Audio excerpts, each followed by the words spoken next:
Whenever a strike goes on, it's always a game of chicken between the union on strike and the employer to try to figure out who's going to blink first. Because ultimately, it is a game to see who can withstand not making money the longest. I mean, you got the employer not making money because work isn't being done, and then you got the employee not making money because they're not actually working.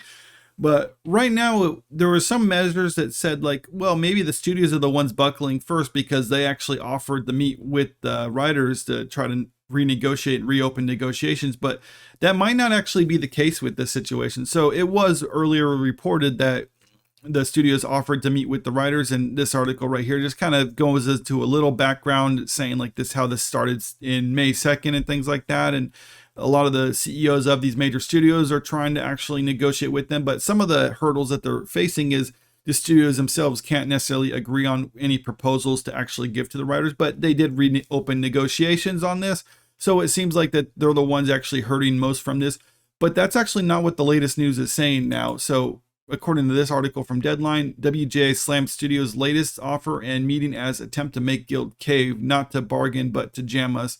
So that's interesting. Like shortly after they reopened or re-entered negotiations with the studios, apparently the negotiations broke down again, and now the representative for the Writers Guild is actually saying that they're not serious about this and that they're really not changing their proposal and things like that. And this actually comes even after the CEOs kind of agreed to a term to actually present to the writers. And yeah, it really wasn't what they were wanting. But you got to think, what does this mean for this whole negotiation and everything that's been going on? Because to me, this actually seems like the studios don't care about this writing strike going on, or at least not as much as what the writers do. I mean, the writers are out there like picketing all the time.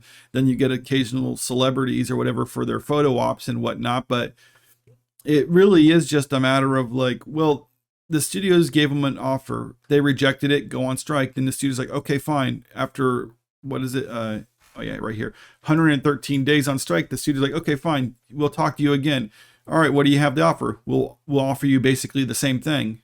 Does it really seem like the studios are eager to get this back going? I mean, I would actually say that that's probably not the case. I mean, if they say this is my offer and I'm sticking to it, then it seems like the writers are the ones who have to kind of change, because I mean, maybe they're saying like this is a bluff to try to, like, they say it's just trying to jam them up and whatnot. And it's like, well, maybe that is a move right there that they're making, and I can definitely see the argument for that. They're trying to, but I mean, it's a move to try to convince people to think that the studios are in the superior position, and I'm actually kind of agreed with that view right now, because what we've seen at the theaters this last year, I mean, alone, we're just been nothing but a bunch of bombs at the box office. I mean, yeah, there's the occasional success like we've seen with Barbie and Oppenheimer or whatnot, but even the successes of those movies still don't offset the losses. I mean, I guess Barbie did really successful for Warner Brothers, but I mean, they've also just lost like $300 million on The Flash. So I mean, maybe it's going to help with that, but at the same time, it's not necessarily the be all end all. In fact, we heard from this latest earnings call from Warner Brothers that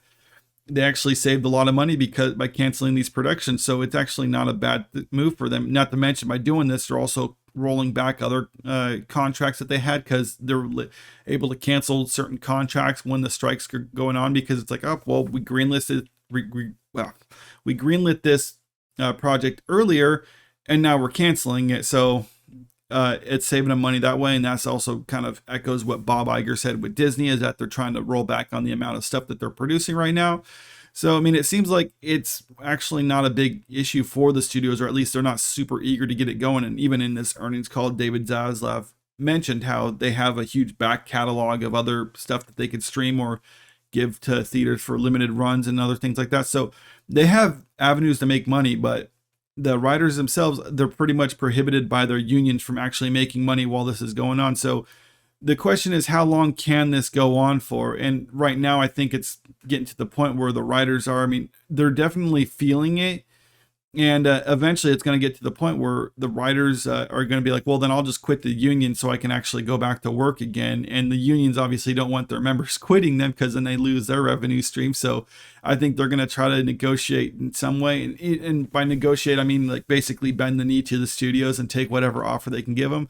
And of course, the unions aren't going to want to say that they basically lost this one. So they're going to try to spin it to their members that like, yeah, we didn't get everything, but we made a lot of good headway on this, and we got a lot of stuff, and we'll negotiate later on, but right now we need to get back to work. I mean, it'll be some statement to that extent or whatever, and then they're going to declare it a victory or whatever. The studios, that they don't care what the public image is. I mean, they won't look at it as a weakness for them. The studios will be like, yep, we're reasonable, we negotiated with them, they got what they wanted, and all the while they're just laughing in their back room saying like, yeah, they got nothing out of us. And that's pretty much what's going to happen. The only question is, how long is it going to take until that actually happens? But let me know what you think about all this in the comment section below.